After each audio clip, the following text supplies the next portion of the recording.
Hello chess friends and welcome to Azarov's chess channel and welcome to my Chess Unites the World series.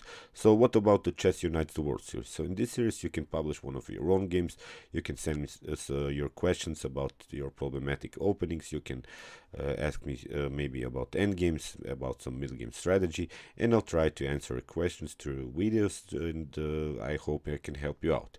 So a couple of days ago I got a question by my very good subscriber Anuprava Datta. I think he's from India. I have no further information of him, but he sent me that he has troubles while playing against the King's Gambit. And the other thing that I wanted to also tell about this Chess Unites the World series is that I would love for, of you to get some photos. If you want to have your videos here on my chess channel, send me please your photos and maybe where you're from, so that I can put your flag here on the thumbnail. I think it would be really cool. So I really love these flags. I'm like this guy Sheldon Cooper. I really have fun with flags, of course. And so let's see now this problematic opening, the King's Gambit, which bothers Anuprava, and I had also troubles while playing against the King's Gambit.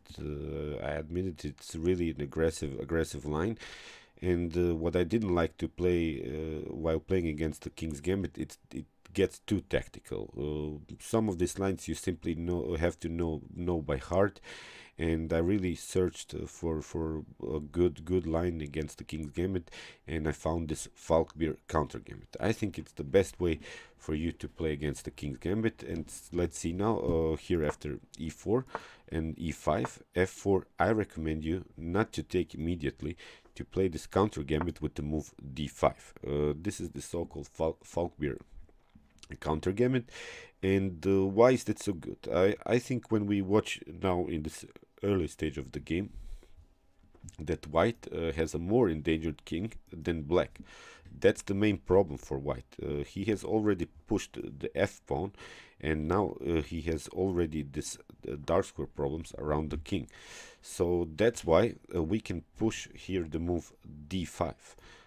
We are breaking already in the center, so that meets with the idea, when your opponent has maybe an endangered king, you should try to open somehow the center.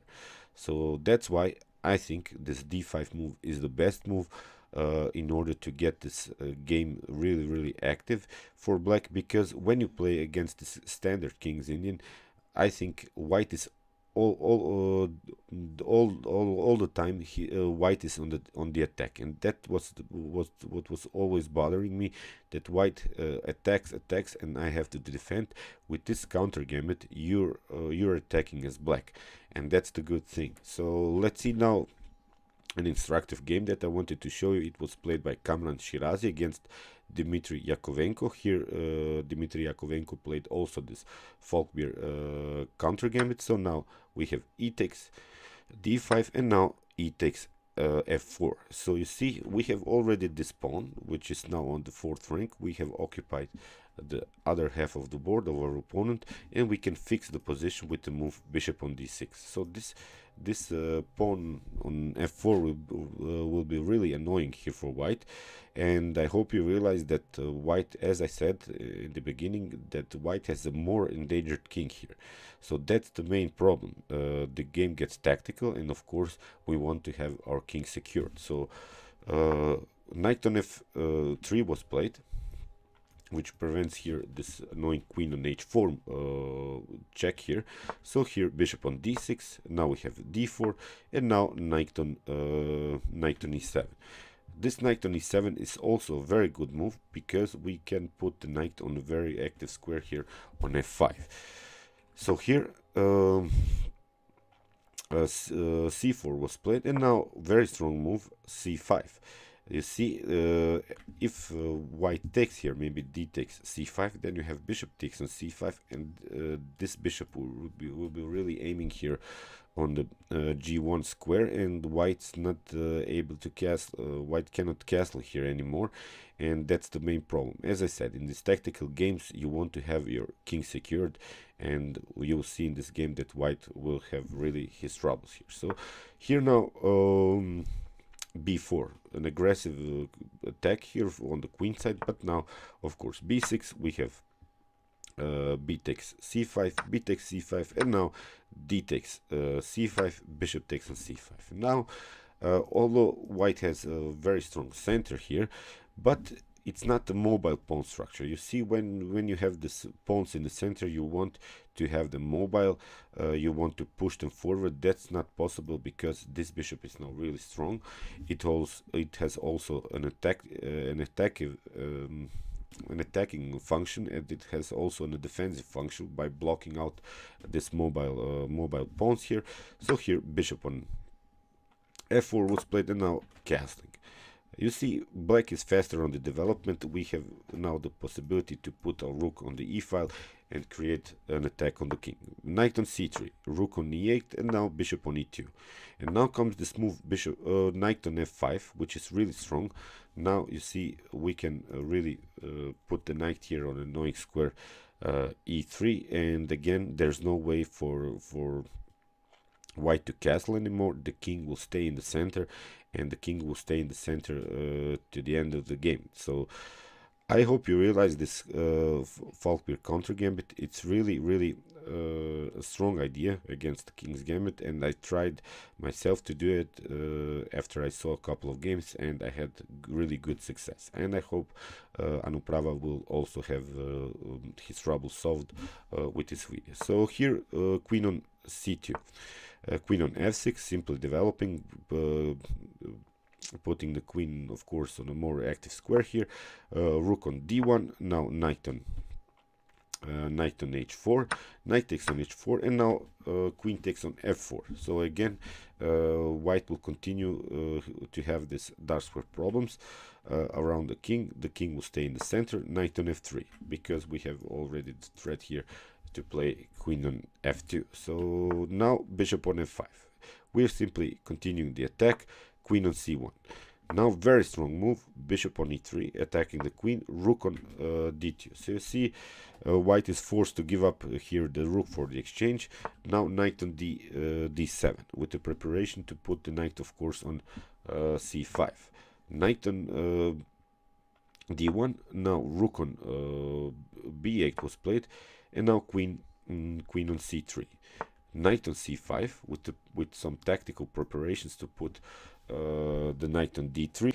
But you see, as I said, it is still a tactical game, but you see, as black, you're at least on the attack here. I think it's a better line that letting just white to attack you. We want, of course, to be on the attack, because when you're on the attack, it's easier for you to find the best moves.